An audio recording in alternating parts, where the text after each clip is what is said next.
in my hands, I have the most vicious, dangerous, venomous animal in my entire collection. And he has no teeth. Today we're talking about the top 5 reptiles that act like dogs. My name's Adam, this is Flutie, you're watching Wickens Wicked Reptiles, stick around.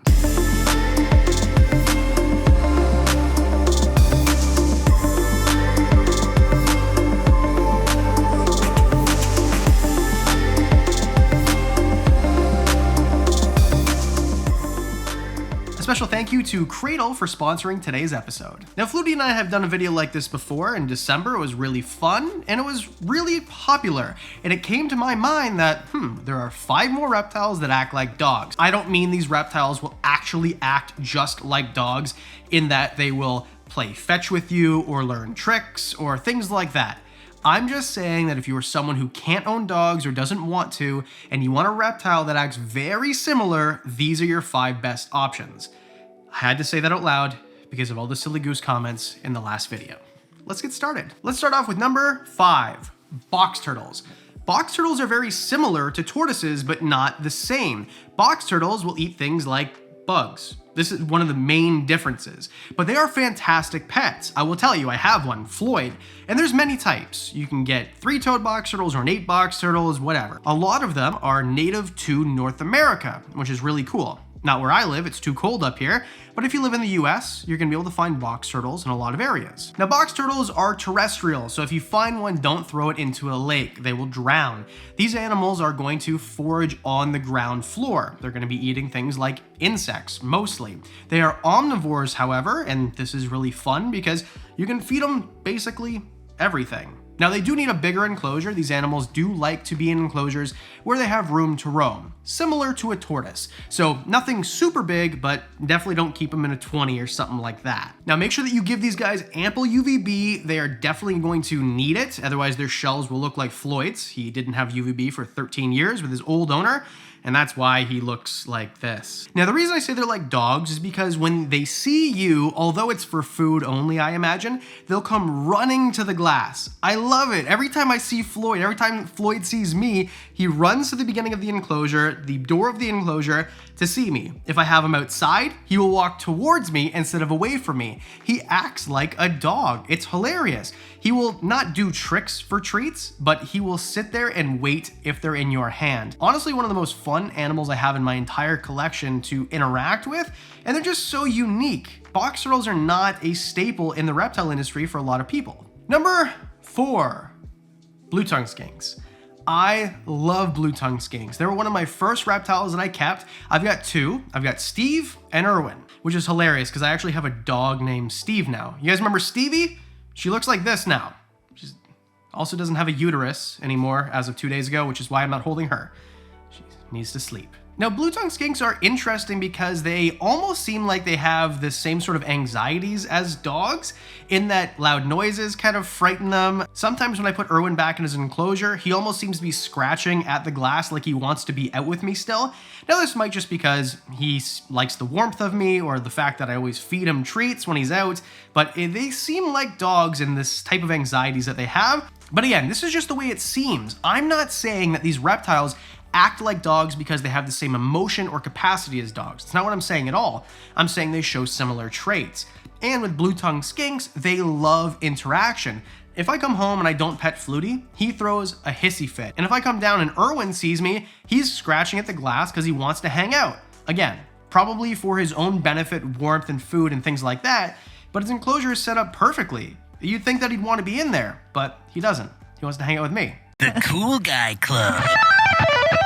Blue-tongued skinks almost make you feel loved in the same way that a dog does, just the way that they interact with you. It feels good to interact with them, and I think that's what I really like about them. Not only that, but they literally will eat dog food. No joke. This shouldn't be a staple, but this is a good substitute for other things. I always have dog food in the house. I've got canned dog food, premium canned dog food for guys like Flutie because he literally has no teeth. And if I run at a Bluey buffet for 2 days and it's a long weekend or whatever, I always have something to feed Irwin. But their diet is variable. They'll eat chicken eggs if they're cooked. They'll eat quail eggs whole, right? You don't even have to cook them. They'll eat the shell and everything. They'll eat mealworms. They'll eat salads. They eat basically everything, including prepared diets. They're really easy, they're beautiful, they're fun, they act like dogs. Blue tongue Skinks are awesome. Before we move on, Flutie and I would like to say a thank you to today's sponsor, Cradle.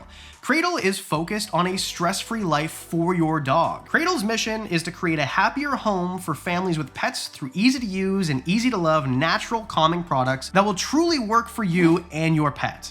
2 of my dogs are anxious. This comes in the form of separation anxiety, afraid of thunderstorms, lightning, things like that, and Cradle products have really helped. Research indicates that approximately 40 million dogs in the US suffer from some form of stress-related behavior. This is probably a smaller number than reality because most owners don't even know what stress looks like in their dog. And Cradle has bundles of chews for the 4th of July fireworks, road trip, separation, or any other type of stressful occasion. One of my dogs, Eris, as soon as the lightning happens or thunder or fireworks, it's a really tough time for her, and Cradle's products have really helped. With their stress-free guarantee, if you don't see a reduction in the signs of stress after 7 days, they will work with you and find the best solution or even refund your entire order. And Cradle offers innovative products, all-day calming bone, cleans, bliss bar, chillers, all with or without CBD, or the chews or melts that all have CBD. And what's great for me is they're easy to use. They're pre-packaged in the right portion for your dog's size, and they're just simple. The 4th of July is recognized as the most stressful day of the year for your dogs. More dogs run away on the 4th of July compared to any other day of the year. And what's important to me is Cradle's products work naturally with the dog endocannabinoid system, and this helps calm your dog naturally from the inside out and very quickly too. And Cradle is giving back to animal shelters everywhere and making adoption easy for all. That's why Cradle has partnered with incredible organizations across the country, providing free Cradle samples and calming adoption kits for pet parents to ease the transition to their forever home. For 20% off your order of Cradle products, go to cradlemypet.com/wickedreptiles and use promo Wicked Reptiles at checkout, or visit your local Walmart to see their line of calming supplements in person. That's cradlemypet.com/wickedreptiles and use code WickedReptiles for 20% off your first order. Number 3, Monkeytails Kings. But Adam, you keep talking about stop talking about I will never stop talking about Monkeytails Kings. They're freaking awesome, and they want to be with you. Always. I think the number one thing to me that makes an animal act like a dog, or in my opinion, is that they want interaction. I've got 3 dogs, all of them love to be cuddled, all of them love human interaction, and Monkeytail Skinks are very much like this too. My Monkeytail Skinks, as soon as I come in the room, they are scratching at the glass because they want something. They want to hang out, they want to, because I'm taller, barely, than their enclosure, they want to get on top of my head, they want to eat things, they want to be given treats, and that's what I do. I've got a garden of Swiss chard in my backyard, and I rip out a piece and I come in the room, and they really love the interaction. They like to be out, they like to be handled, and they'll kind of cuddle up on your shoulder and watch a movie with you or edit a whole video or whatever. They stink though. They stink so bad. They're such stinky poops. And their poops are huge. Like honestly, between Flutie and my Monkeytail Skinks, I don't know who has bigger poops. This is so random and weird. Why are we talking about poop? Should we do top 5 smelliest reptiles? Let me know in the comments section. I'd love to. It's ridiculous, but also some reptiles stink, like Monkeytail Skinks. Now these guys are herbivores, so they don't eat like dogs at all. They're gonna eat only plants, but they do act like dogs. And that's what this video is all about. It's almost like they love affection. It's almost like they feel affection. They're thought to be kind of dumb animals, but I don't agree with this. I think Monkeytail Skinks are very smart. The way that they act, the way that they are sort of trainable in a way, like trainable not to bite you or scratch you, like they're trainable to get affection, which is kind of like what Flutie's main trick is. Like watch this, ready? Ready, watch this trick. Ready? No, Flutie, we have to show them the trick. Ready? Be cute. See, every time. Number 2, in an animal that I don't think I've ever talked about on this channel before, Russian rat snakes. Russian rat snakes are awesome. I get a lot of inspiration for animals that I don't keep in my own collection or didn't used to keep in my own collection from Instagram accounts. My Instagram's right here if you want to follow, and I post a lot of things about Flutie and the other animals, but there are certain accounts that have Russian rat snakes that I always like and watch, and I don't have one in my own collection, but I think that these animals show a type of uniqueness and a type of intelligence, kind of like California king snakes, but with a different unique pattern, a different unique look, they're just so unique amongst other colubrids. These animals aren't bitey or flighty most of the time, especially socialized when young. There's a great Instagram account, Pale Scales, I follow all the time, her Russian rat snake, Jess. It's almost like she puts her hand in there and like scratches the chinny chin chin of this snake. They don't act like anything else. My corn snake is beautiful and fun and really easy to, care for and handle, but it doesn't act like a dog. Jess, this Russian rat snake, acts like a dog. Now, of course, they're not going to eat like dogs. Most snakes won't. This animal is going to eat whole prey and eat it whole. They're going to eat things like mice and rats if they get big enough, but they're really fun and they're easy to take care of too. A lot of colubrids from this area of the world are really easy to take care of. Not crazy humidity requirements, usually what your house is set at in most places. Pretty easy temperatures, elevated from your room temperature, but not by much. You're not like Savannah monitor type basking spots or anything like that. So they're easy to take care of, and an animal that is easy and shows affection, and you only have to feed once a week, and you only have to clean up the poop once a week, that's almost better than it's not better than a dog. Dogs are the best. But if you can't have one, it's kind of like the next best thing, just so much easier and different, but easier and similar, kind of. And number one, most dog-like reptile, in my opinion, Schneiders Kings. I used to talk about these guys all the time. You guys let me know I talk about them too much. I am not falling to peer pressure. I'm talking about them all the time now. These guys are tiny little skinks. They're much smaller than blue-tongued skinks. Similar size to like an emerald tree skink, which was actually on the first, if you watch part 1 right here. And I think that Schneiders Kings just kind of fit the role too. Are you going to sleep now? Schneiders Kings want to be on you all the time. There's Schneiders Kings right there. They're clawing at the glass right now. They want to be on me. Now, I would recommend never mixing your dog and your reptiles. I personally don't. Although Flutie has no teeth, he still catches flies and kills them.